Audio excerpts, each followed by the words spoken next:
Dr.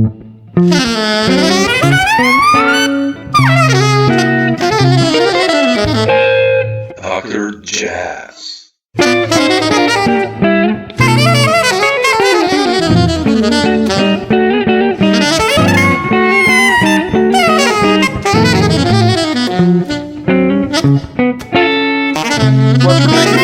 Dr. Jazz. Yeah, pleasure, man. Thanks for contacting me. Yeah, I've been listening to you for a really long time. You know, you played in Maribor also once, I think, with Gene Lake. Was it in? Where was it? In Maribor. You played here with Gene Lake and Brad Jones, I think, like years ago. Where are you located? Yeah, I'm in Maribor, like near Ljubljana. Ah, yes, we did play there. Yeah, that was a burning one. So. Matt Garrison, yeah. Oh, Matt Garrison was on bass. Yeah, exactly. Yeah, I think that's what it was. Yeah. And the first time I saw it was in Ljubljana with Cindy Blackman and Matt also on bass. That was like way ago. That's like 20 years ago. Yeah, there's a little blurb on YouTube, I think, of that gig. I saw I saw that. Yeah, I saw that. It's really bad quality, like, you know. Yeah, but you guys, that's like a power trio. I remember it was just like we left the studio and it was like, man, like, you know. Yeah, that was fun. Lots of energy.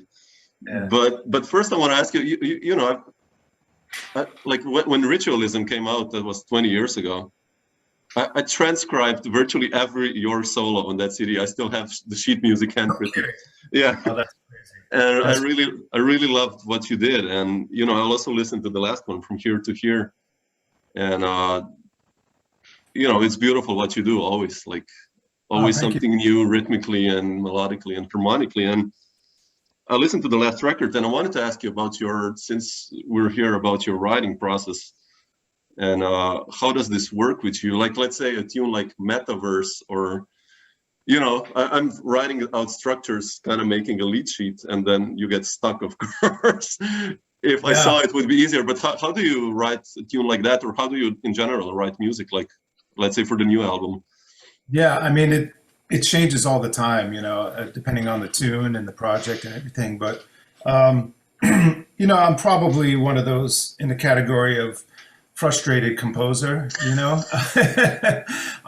It just doesn't naturally come to me, let's say, as easy as improvising, you know. I mean, let me put it this way. It's like, I'm not really that disciplined about it in terms of output. And so it usually ends up having to be a deadline or, you know, record date or something like that I need to like throw stuff together, or a tour, a gig or something. So, but what I do sometimes is I come across ideas noodling around, you know, whether I'm practicing or whatever. And if it's something that sounds cool, I just record it and I categorize, I keep it on my phone or whatever. And then I go back to those ideas later on and try to flesh them out and see what I have. So like for, I think Here to Here, I probably had gone through like a file of all of my different ideas and stuff, and, you know, jotted down what worked.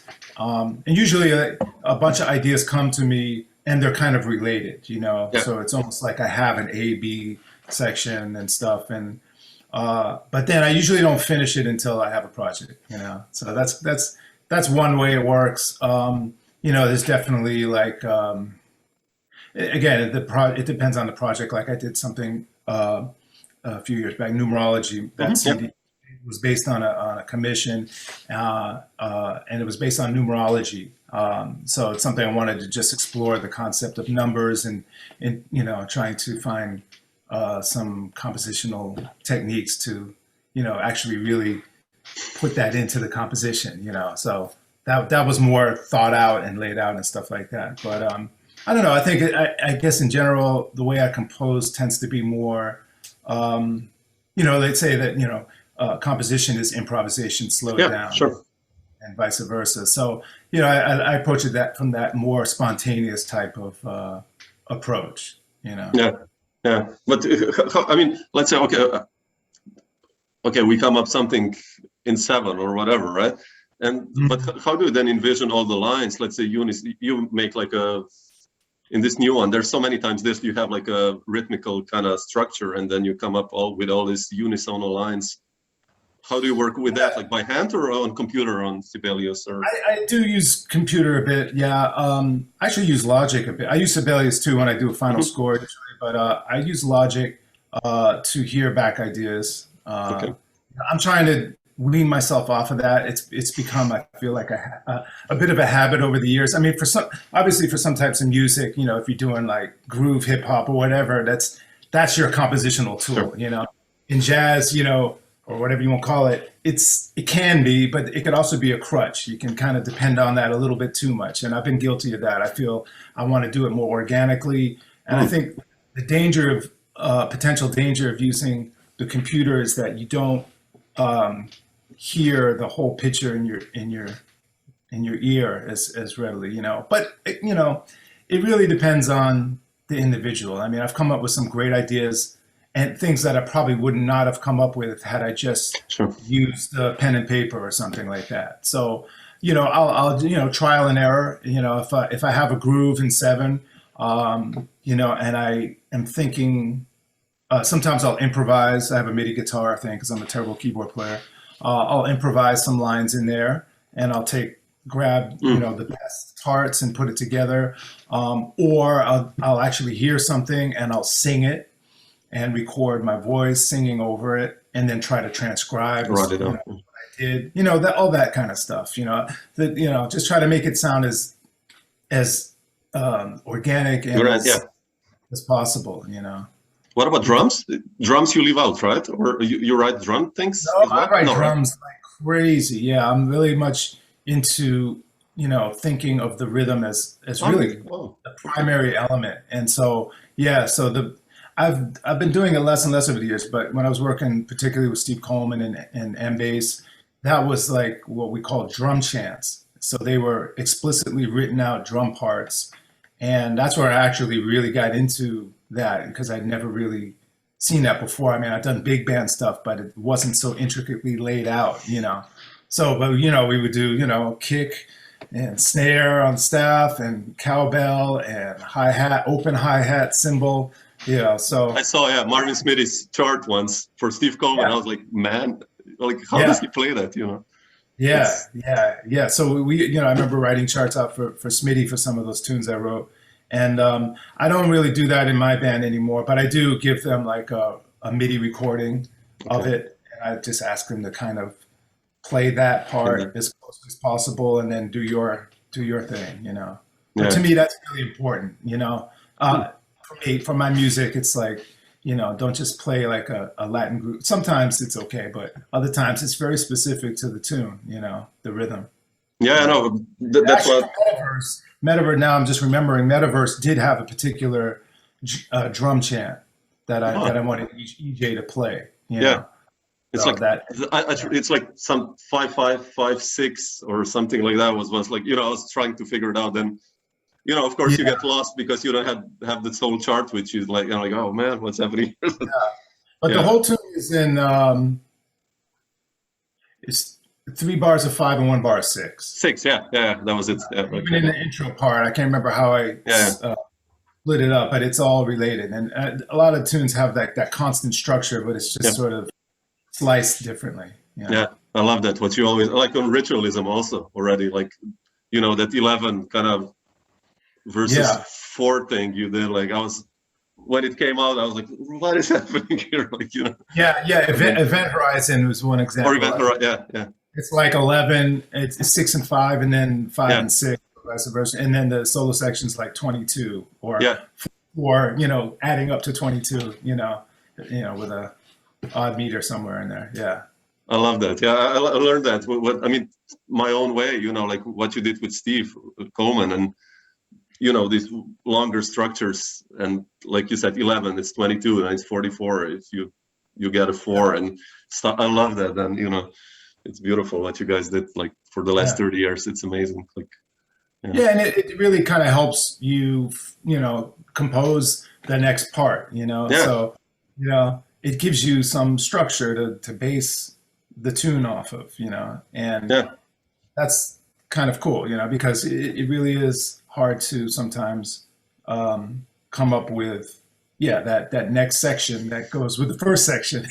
But sometimes it comes, and out of thin air. Other times you have to like, what is I it? know what you mean. Yeah, it's If I could stay in this meter, yet make it sound different, for example. And if that doesn't work, then you find another technique. yeah. Yeah. Yeah, but I wanted to ask you then this, like, okay, when I did, your transcriptions on ritualism, and I listened today in the morning to Belief of Treelock, where you also play, like dun dun dun gun Love that gun record. gun gun dun. Yeah, me too. And I love that. I listened to your solos on every album. It's a lot of odd meters, like you said, a lot of numbers, but you make it sound so organic and so natural. Oh, thank you. It doesn't matter whether you play 13 or 11. How did you develop this, or are still developing this? Or what would be your advice for someone if, let's say, you have an 11 something? Like, how would you practice this? Or Well, yeah, I mean, through the years, as you play, you get more familiar with different rhythmic structures and stuff. You get more comfortable with them. But I do have some techniques that I work on or I teach. And, one real quickly, like basic way of approaching it is, which I also got through working with M-Bass, is kind of thinking things in terms of a long beat and a short beat. So, for example, long beat would be a dotted quarter and a short beat would be a quarter. And you could think of 7/8 as 2 quarters and a dotted quarter, right? Short, short, long. Some people would say, 2 + 2 + 3, or 4 and 4, 4 and 3, however you want to think of it. But, the point is not to mentally count it, because hopefully nobody's counting 4/4. That's usually pretty natural, So so you take that clave, if you will, rhythmic clave, and you tap it in your foot, and then you try to play or sing or clap basic rhythms over that clave. So you're basically doing two things at one time. You're maintaining this clave, and then you're superimposing whatever rhythms on top of it.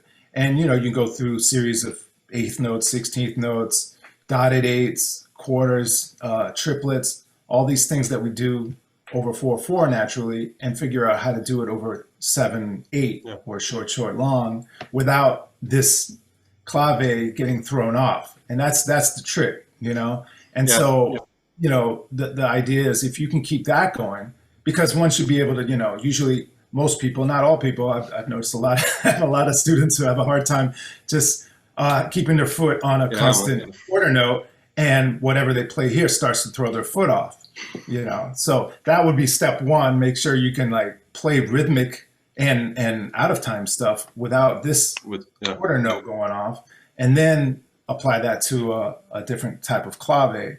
And so what that does is just develops your rhythmic ear. It's rhythmic ear training, and then you feel that. Rhythm is all about internalizing in your body time. So the whole body has to be basically a clock, a rhythm clock. And so over time you start to really conjure up these different rhythms, against other rhythms. And so you can play over the bar stuff much more naturally without getting thrown off. And so it just, you just develop that, and then playing with people that are better than you. Masters. Marvin Smitty Smith and Tain. It's like you better have your rhythmic thing together, because you're gonna get thrown off the bus, basically. So and I love, I grew up playing drums first and percussion before. Oh, really? I didn't know. When I was really young, like high school and stuff, and so I always gravitated toward those instruments and rhythmic music. And so I think that's just naturally in me from a young age. And I tend to think of rhythm melodically. So a lot of my melodic ideas are generated from rhythmic ideas. Rhythm, yeah. And so, that's sort of my general. Yeah, I noticed like many lines you have like from the pentatonic scale or something like that, and goes, in rhythm like 7 over, or Yeah. Yeah. But you know, like in 7, it's so easy. I mean, it's easier, but then you have like all these more complex structures. Then it becomes like really, you know. Yeah. There's still things, obviously, that I come across from time to time that, you know, it takes me a while to figure out how they're doing it. Like Vijay Iyer is kind of a person who I feel has taken it to even another level. You know, it's coming from from his culture, and so it's a different way of feeling. When I was working with Treelock as well, you know, it was also the way he felt things and interpreted it was different than the way I did it. You know, but somehow we made it work together. You know, yeah, definitely. Yeah, I love that band, man. So beautiful. Yeah. But you mentioned you started playing drums, right? Like, but were you influenced, let's say, like late 70s by this odd metered fusion stuff as well, like the Mahavishnu and all that stuff, or not really? Yeah, I actually kind of got into that stuff like around high school. I discovered, Return to Forever and Mahavishnu and Stanley Clarke and my brother's a drummer, Mark Gilmore.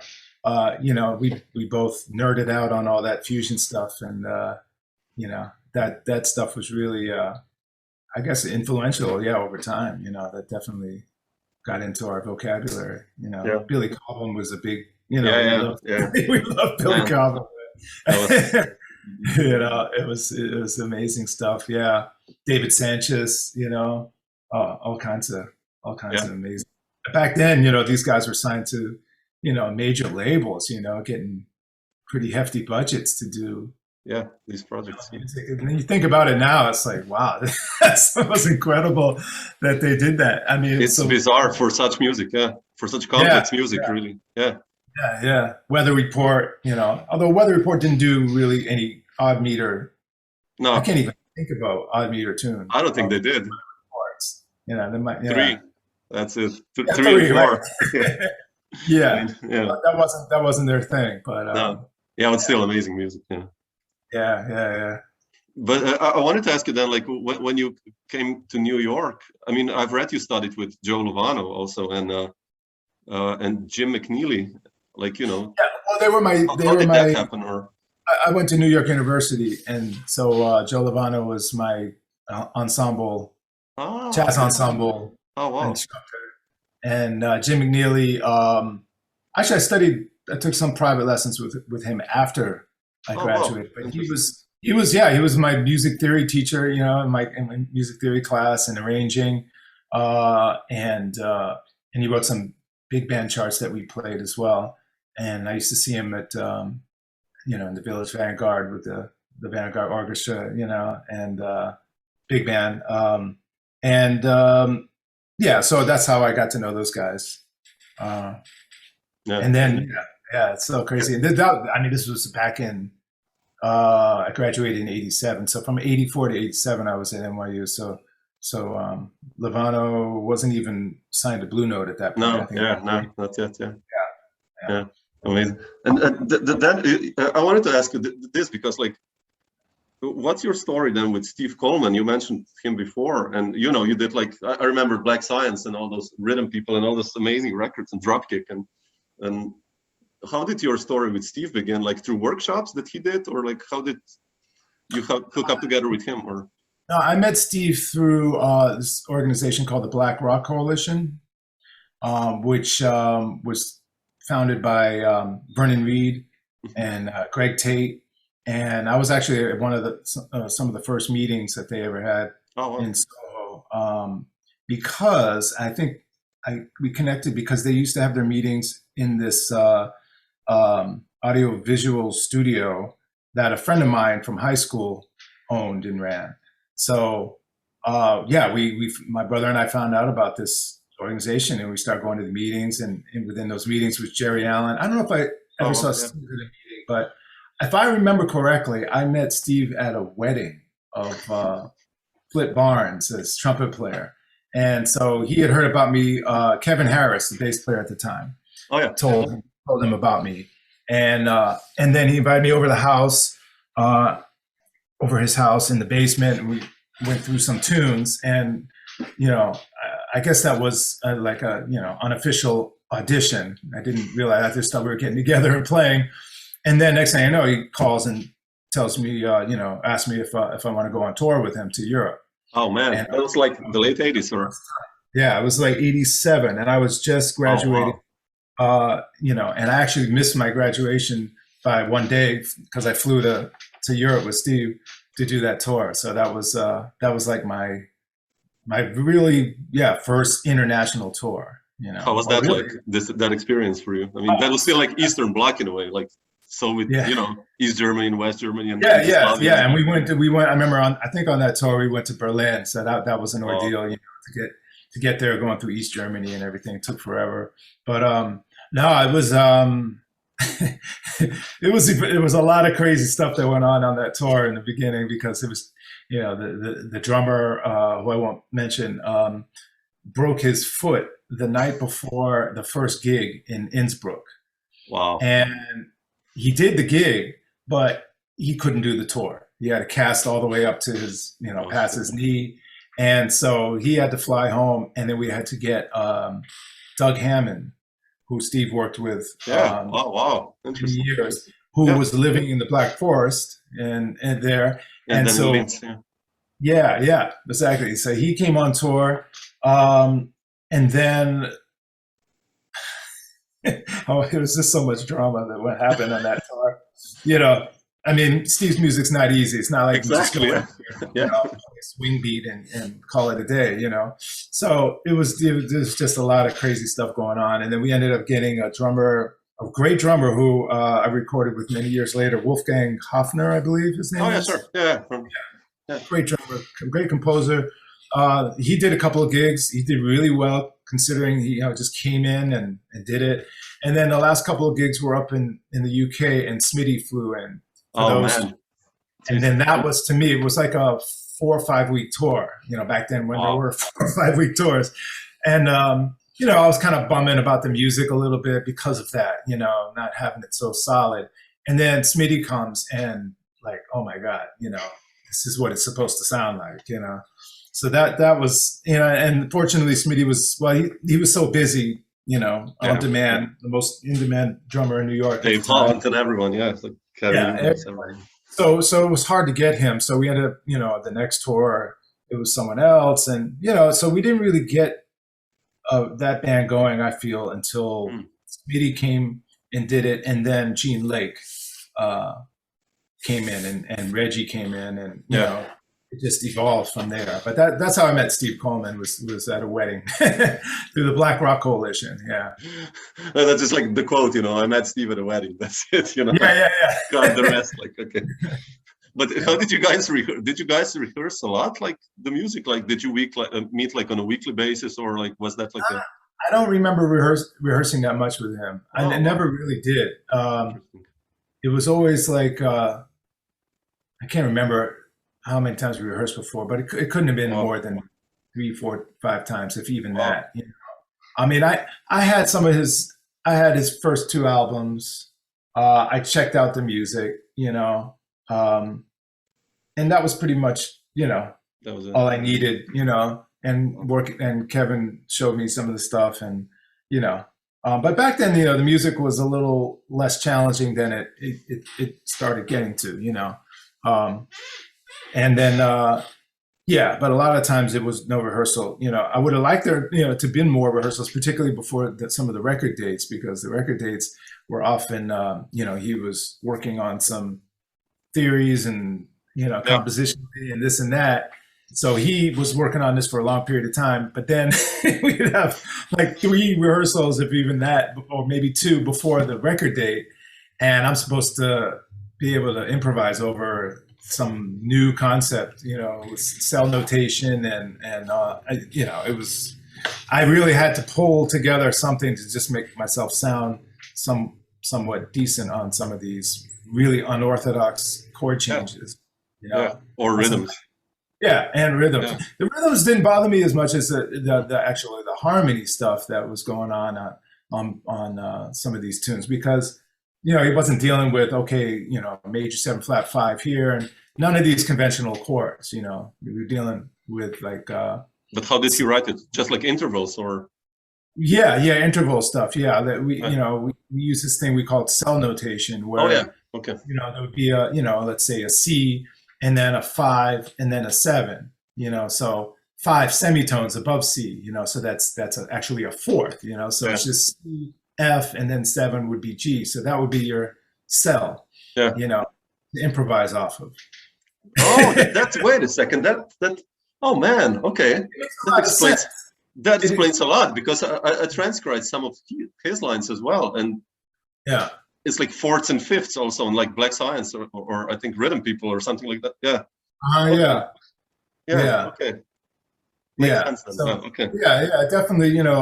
It was a lot of symmetrical kind of things that, and I was trying to get into that, and I tried to put that in my composition a little bit, but I didn't get as deep into it as he did, obviously. But yeah, so I was kind of hanging on for dear life on some of those recordings, just in terms of soloing. It's just the pentatonic blues licks wasn't cutting it all the way. I had to, you can only chromaticize and do this and that so much, and then you really have to get inside of, okay, what's really happening here, in terms of voice leading and harmonic movement and stuff, and and you can hear that in Steve's playing. I mean, he's definitely worked out a lot of things. No, it still sounds fresh. I mean, even now, if I listen to those records, you put it on, it still sounds modern. I mean, you see how modern it was back then. Like yeah.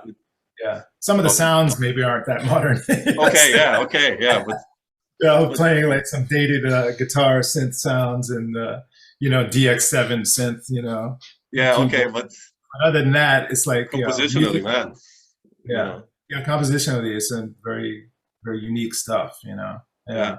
Very daring. I think. Very daring. Yeah. When I listen back, I was like, wow, that he had the audacity to just put out some things that may or may not work. And I know he didn't like everything that he did. He even told me, some stuff like, oh man, I wish I never recorded that tune or whatever.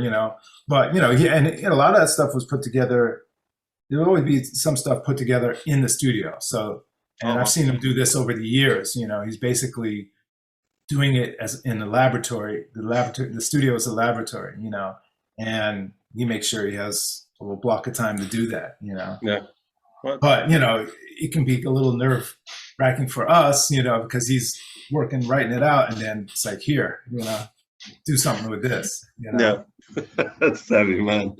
Yeah, you got used to it, to heavy stuff. I mean, I guess. I mean, fortunately, he never gave me like the most complex lines to read. Like later on, I think the stuff that he's been doing with Jonathan, Finlayson, and he really extended horn lines and stuff. I would, frankly, have a hard time reading that on site. I really have to shed it. I mean, I'm a guitar player. We just can't get our reading together compared to horn players. Okay. I mean, I can read, but I mean, there's a certain threshold where if it's like, I mean, the stuff I've listened to lately that he's doing, I definitely need to take that home and slow it down and work it out, fingerings, all that stuff, So yeah, it's like it wasn't like that. It's like Ralph Alessi. You give him like the heaviest stuff ever, and he'll like sight read and play stuff over it. Like, man, what? Yeah. I think That's Ralph all these guys, or John O'Gallagher or Lawrence Stillman and all these guys. It's just like, here, okay. Yeah. Man. Yeah. I'm envious of that skill, and I've worked on my reading over the years, and it's gotten better just through time, but still there's a certain threshold to get to, and I don't know. It is what it is. No, but come on. It's like, we're talking about such a high level still that it's, I think it's, yeah. But I wanted to ask you about the 90s. Still, like the first time I ever heard you was like Soulfish record of Lost Tribe on a student radio. I was like in 94, I think. Like there's the same promoter who you played in the studio, Brana. He had a radio show, and I heard Lost Tribe, and I recorded it on a cassette, I remember. And I played that record all the time. And I wanted to ask you, how did you get together with Lost Tribe, with those guys, and how was that experience like for you? I mean, I love the band. I love Adam and David. And incredible group. Like, yeah, that was through Dave Binney, and I believe I met Dave Binney through playing with Smitty pretty sure that was the connection. So Smitty had a band with Dave, myself, Edward Simon. Really? Oh man. And Paul Nowinski, bass player. And we played a few gigs here and there. And so I think, Lost Tribe, they always had a keyboard player. And Rachel Z was playing with them, and Gwyneth, I forgot her name now. But anyway, they, for whatever reason, couldn't work with them anymore, with the group. And so Dave recommended me because I was getting into guitar synth at the time. So he thought, hey, let's try that, So I brought in my guitar synth, and that's how it started, So I was kind of the keyboard player, up to a certain point, and then finally they said, like, why don't you just forget that shit? Yeah. Because I was kind of done with it myself, It was just I use it a lot on a lot of records, and sometimes it worked, sometimes it didn't, It just had this cool thing when it tracked well, but certain sounds would track well, and it would be a nice effect. Other times it just, you hear the little glitchiness there, and it was, Especially back then, I guess. Yeah, it was. Yeah, I guess I was kind of looking to beef, because back then I played a Strat, and I like a clean sound on Strat, but sometimes it just doesn't cut through, I just didn't know how to make it cut through, whatever. But, I found the synth thing, and I was just really into it. And I like the fact that I could, because again, I couldn't really play keyboards well, but I could just put a chord in, and I could just put in a sequencer really easily. And it just made it easy to compose. And then it got into a thing with playing it live. And, I had the whole MIDI thing with a whole pedal, and, it was cool. I still got the GR50 is what I use. Oh, wow. Amazing. When that first came out, the rack mount version of the Roland. I still got that around. And then, but yeah, that's how that started. How did you get together? How was it like for you playing with another guitarist like Adam? Both of you are like monsters on your instruments. Like, how did you guys it was together? Really like, it just, well, when I was in high school, I played in a 2-guitar band. This great guitar player, Clay Scoble, probably never heard of unless you maybe followed Amy. Amy Mann, singer, songwriter. No. She was big back in the late 70s, 80s. She was like international pop star. So he I think he still works with her actually. But yeah, we used to play in a band in high school, 2 guitars.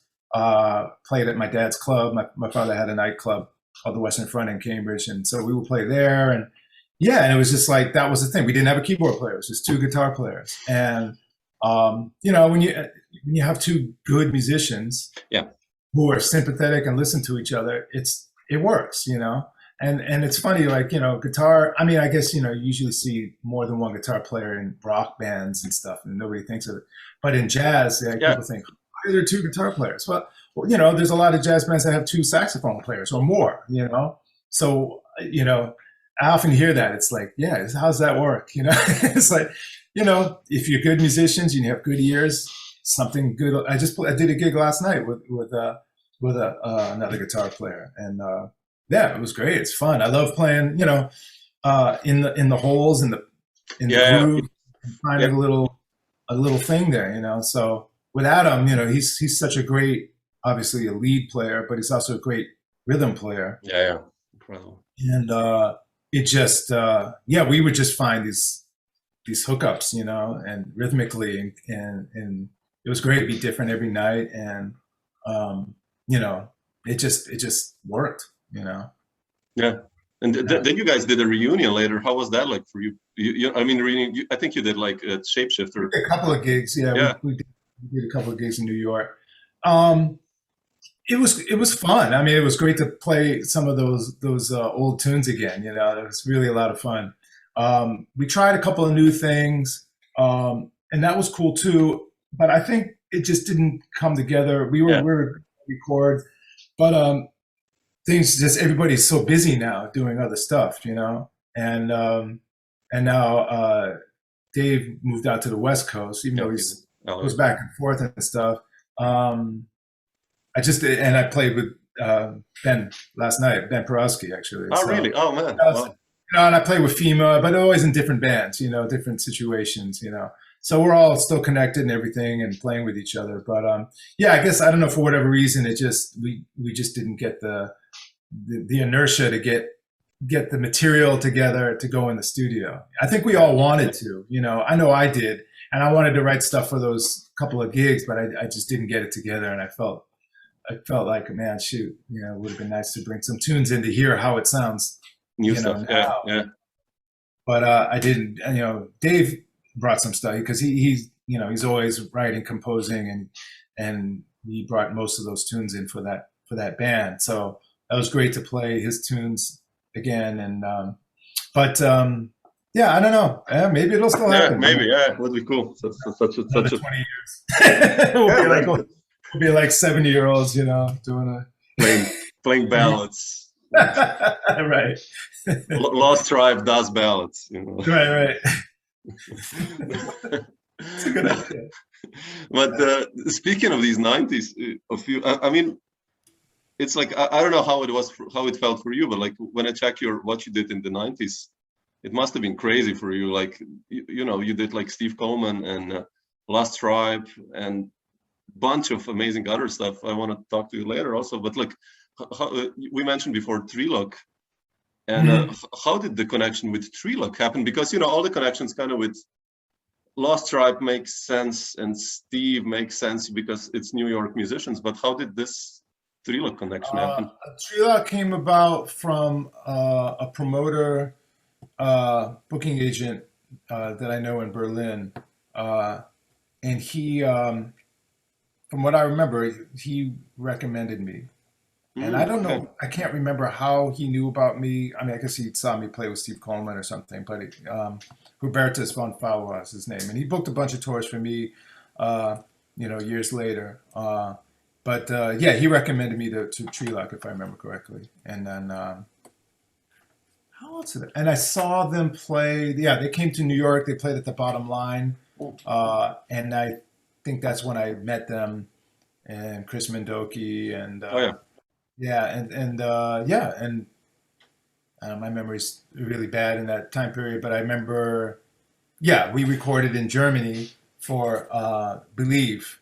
And I can't remember it was like a small farm town, but beautiful studio that was in a house, and the whole house was basically the studio. It was really nice. We had like a couple weeks there, I think, just to really chill and eat breakfast together and work out the music and stuff. And I brought back then, I brought my own equipment with me, so I had my whole Mesa rig and all this stuff, so I had all my sounds together. It was great. Those were the good old days when you could afford it. And so it was nice. It was like a no pressure thing, and that was fun. And then we did some tours after that, and then a live record, some years later, in Cologne.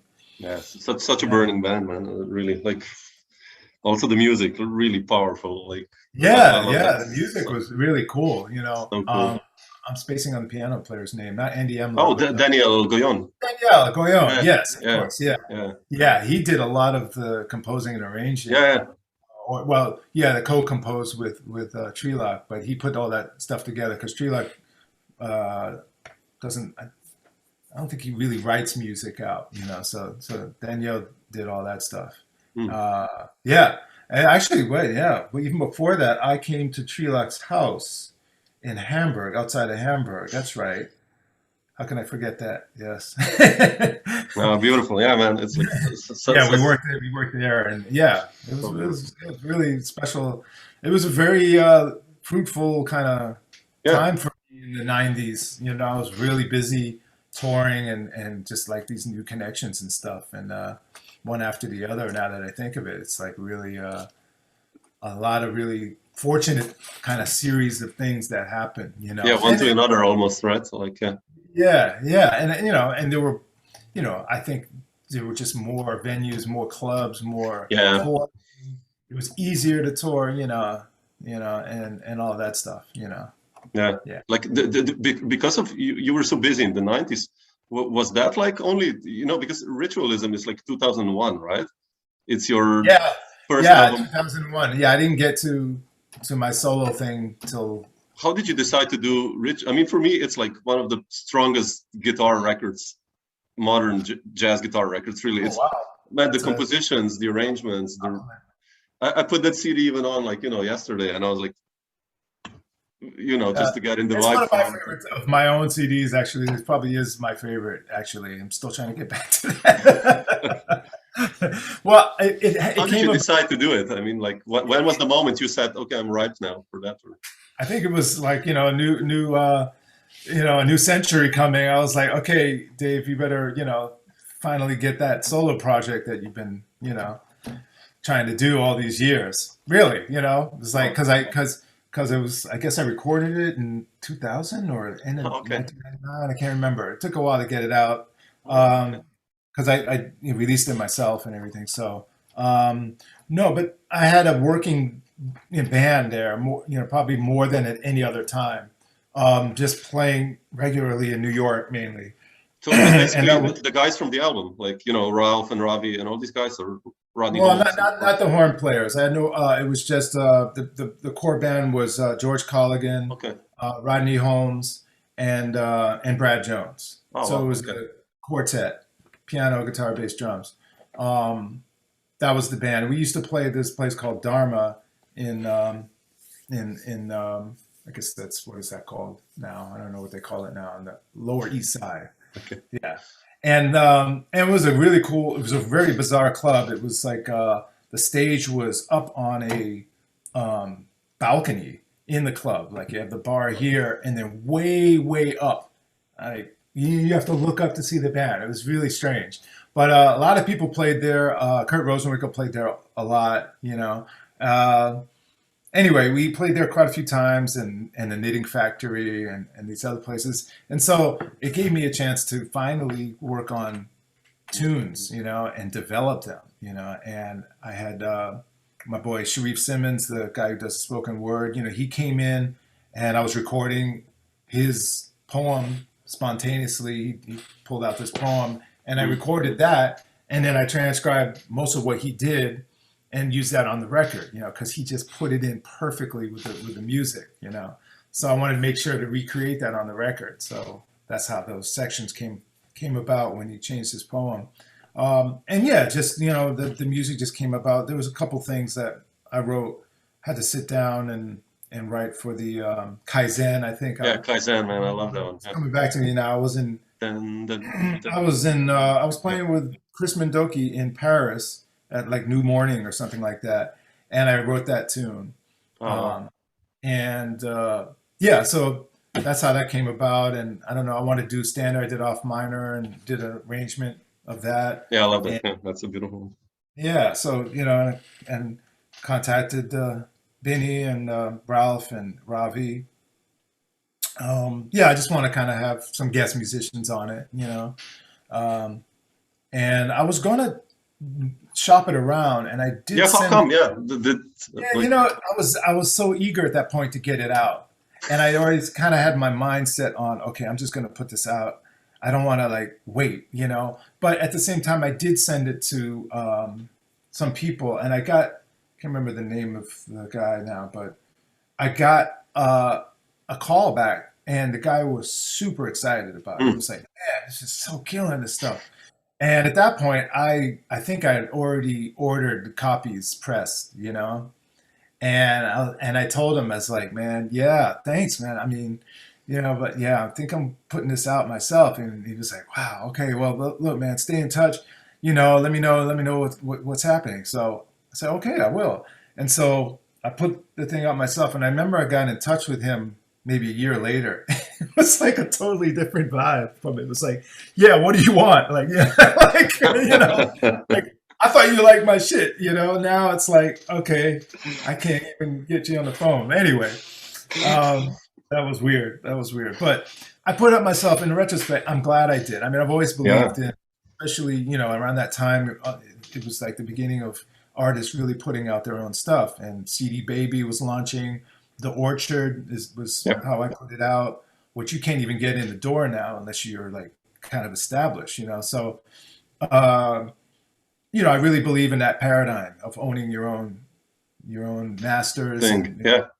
everything and directing it. And, you know, if you have the resources to hire publicists and that kind of stuff, you know, especially now, it's like nobody's even printing CDs anymore. You know, Yeah. it's like, you know, I still print CDs. Oh, me too. Yeah, for gigs. I mean, that's yeah.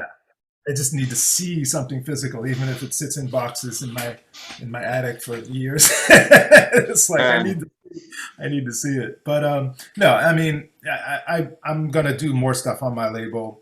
The next thing I think I'm gonna put on my label, you know, Yep. I would love to. I just never actively pursued a label deal. Never. I Interesting. mean, Wow. I contacted another major label one time, and I won't say what label, but the executive at the time, he was like, he knew who I was, and he was interested, but I just didn't. I don't know, man. It's kind of weird. I never really pushed that, you know. And there's some stuff I want to do coming up with my brother. We're getting ready to do a project together, and Oh, man. it's something that I feel would fit a certain label actually, and so I think that might be something to shop around a little. yeah, shop a little bit and see how that goes. But you know, I feel more satisfied putting stuff out myself, that Especially nowadays. I think. especially nowadays. Yeah. No.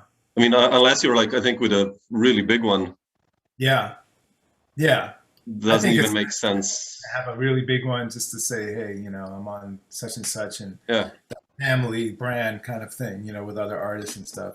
Yeah. And it definitely, you know, I can imagine it really pushes a certain level, you know. But yeah, I mean, you know, it's the age of independence now, I think, and self-control. But you know, not everybody is geared up to do that kind of thing. Sure. Sure.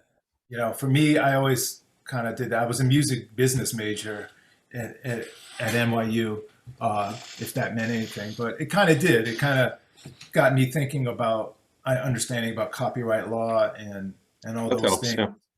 And I learned a lot of that stuff through Steve Coleman as well, and Greg Osby and those guys, because that was their thinking as well. It's like, let's, you know, they Do your own thing. yeah, do your own thing, sign up your own thing with GAMA and all these other performing rights societies, and you know, not that I've made a lot of money doing it, but it's still at least That's a different story. You know, it doesn't trickle into somewhere else and then never get to me. You know, I mean, yeah. I remember so many times like signed GEMA papers in Germany for gigs, and I don't think I ever got that money. You know, I don't know where it went, and then yeah. I used to get a little something back when I was playing with Steve. You know, because we did some TV stuff, and I saw something sizable. You know, you know, it was like $700 or something. You know, Yeah. Well, enough for me, you know. But since then, you know, now I don't even deal with GEMA anymore, because it just the language translation thing just drove me nuts. And my manager at the time, she was from Austria, and I'd ask her to translate it for me, and she was like, "Yeah, basically, no, you're not getting anything." It's like I'm like, forget this now. No, now I'm married to a German, so I don't even get statements anymore. So no, it's they eliminated you from their accounts. Like what? No, like no, but otherwise, do you feel comfortable in the role of a band leader? I mean, like through the years, how did you develop this relationship of being a band leader? I mean, yeah, I mean, I love it. It's fun. It's you know, when I get the chance to do it, you know, it's fun. I just haven't really given you know, it's definitely more challenging, I find, to be a band leader. It just has a whole nother set of challenges than if you're just called as a sideman. It's a lot easier to just show up to the gig. yeah, You know, tickets are paid for.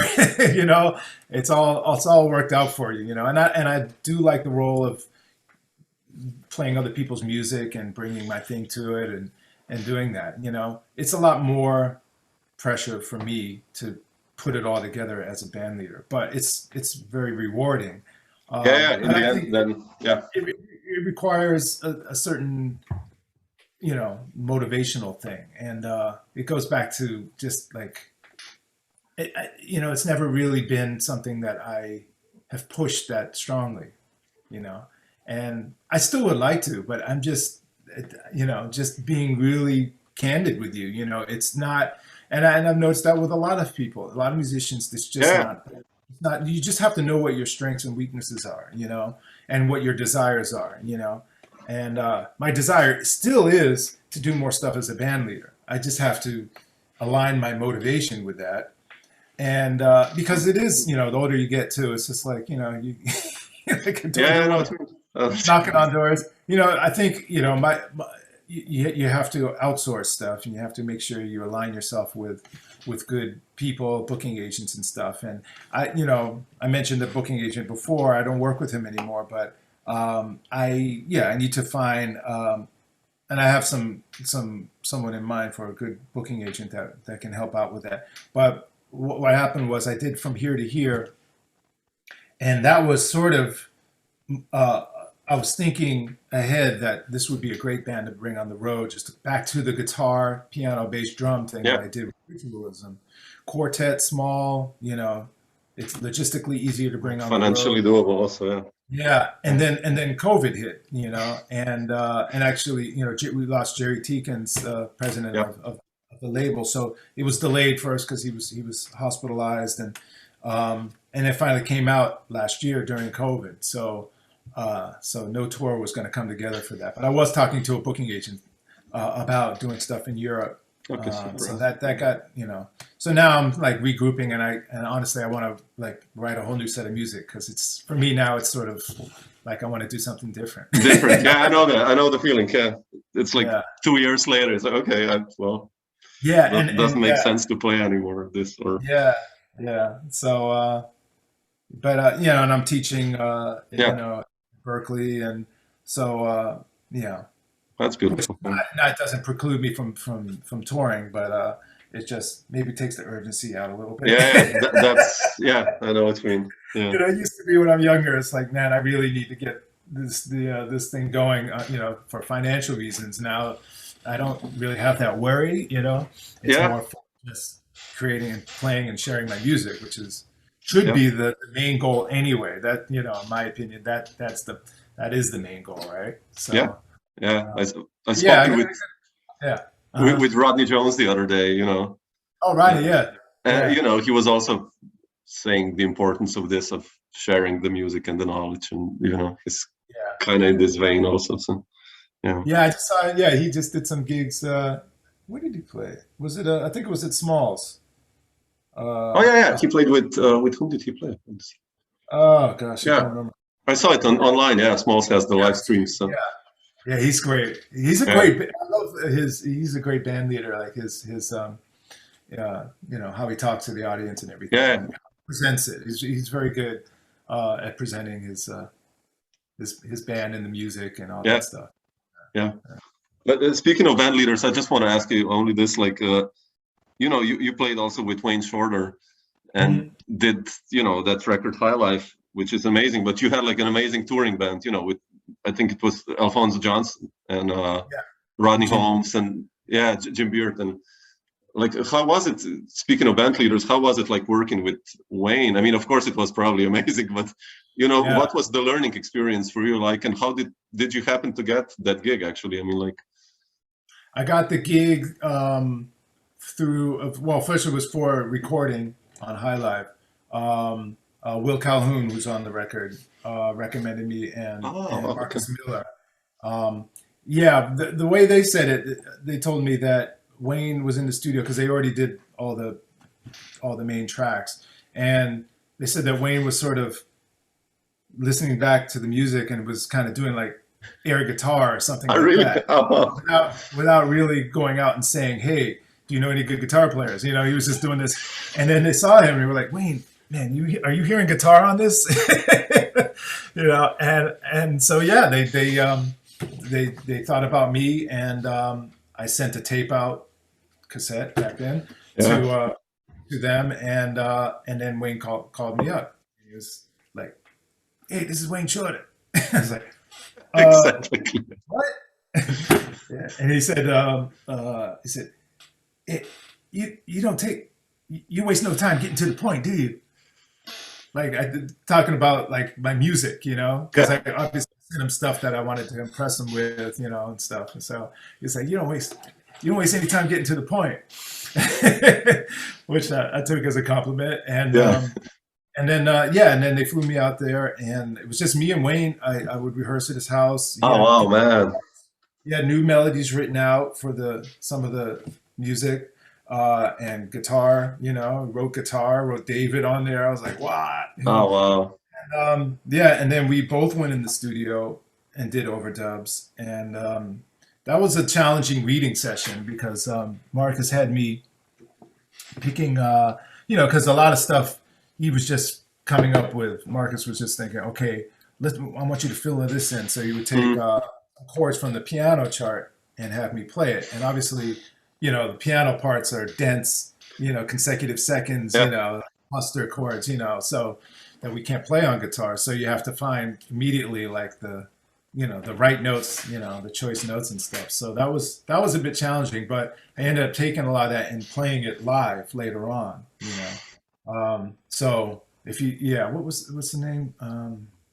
Not the Milky Way. Is it the Milky Way Express? One of those. The chords are doubled like in the intro with the piano, and so that was all done on in the studio, Wow. So that was even harder, single notes is hard enough. Yeah, man, it's like yeah. It was a lot of punching going on a few of those parts for sure, but yeah. So Will Calhoun and Marcus recommended me for that gig, and then later came the tour. Yeah. And how was it like touring with him? I mean, like playing. How was he as a band leader? Oh, great. He's amazing. That guy's got more energy than us, he would be up, we would have some early, departure calls we'd be on the bus at 4:30 and he's talking about, this movie that, have you guys ever seen this movie? He's always talking about, because he's a big Hollywood movie buff and cartoon and stuff like that. And his mind is just going, tons of energy, and, just like always on. And I never saw him get angry or lose his temper or be dark or anything, he just has a way of diffusing that, but and it was not easy. The first tour was fraught with a lot of problems with transportation. We were on this double-decker British bus that apparently was retrofitted with an engine that was too small for the bus, so we would be up a hill at 40 miles an hour, and they were using one driver when, by law you're supposed to have two. After a certain point you have to stop. So none of that was happening. And I remember Tracy Wormworth was a bass player on that first tour, and she caught the bus driver dozing off, like starting to fall asleep. Shit, man. At that point, Wayne and Anna Maria was with us on the tour, because they were all on the bus. Wayne and the whole band. Wayne was like in his early 60s. Yep. So they were like, forget this. We're gonna fly to the rest of the gigs. Oh wow. So the band took the bus and they flew. Rightfully so. They shouldn't have to do this. So they fired the manager after that tour. I won't say who it was, but Anna Maria fired him, and it was like, this you can't do this to. Yeah, sure. And he was like, oh, we don't have the budget. We don't have the come on now. You can't do this. So it was a lot of craziness. Oh wow, man. But yeah, the opportunity to play with Wayne, was just ridiculous, man. And he's such a great guy. I felt like he kind of like a father figure in a way, very warm and very humorous and just, beautiful person inside and out, very spiritual, person, Yeah, it's beautiful. Yeah. Yeah. Cool. Well, thank you so much, David, for sharing all these thoughts. I really my appreciate it. Thanks. So beautiful to listen to this. So. My pleasure, man. Yeah. And I hope to catch you on the road soon in Europe. After this. You got me inspired now. I gotta get this other record out now, and it would be beautiful. Maybe I'll do the here to here thing, since it's here. Yeah. No, but yeah, hope to catch you live soon. I mean, I'll definitely come to see you guys if you're near Austria or something like that. So, Cool. so Sounds good, man. Yeah. we'll hang out for a beer or something. So Yeah. That sounds great.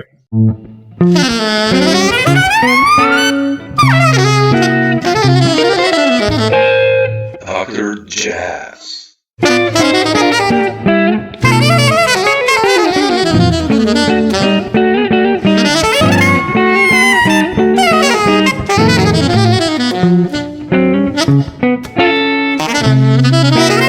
Dr. Jazz.